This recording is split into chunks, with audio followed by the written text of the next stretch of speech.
Milyon Salares kung saan nagmula ang mga batang bayani. My name is Dina Buensasesa from BPED 1B. The title of this video is the Brain Overload Challenge. For Condition A, the Single Motor Task.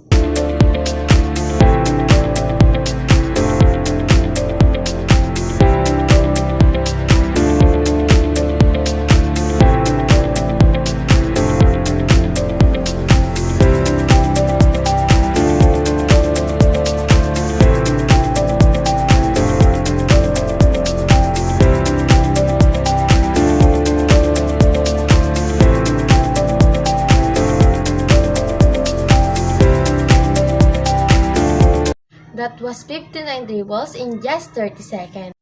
For Condition B, the Single Cognitive Task.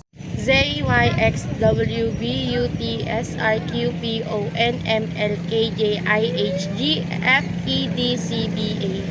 For reciting alphabetical backwards, that took 9.50 seconds. For Condition C, the Dual Task. A, Y, X, W, V, U, T, S, R, Q, P, O, N, M, L, K, J, I, H, G, F, E, D, C, B, A. I dribbled 26 times, and for the reciting alphabetical backwards, that took 17 seconds.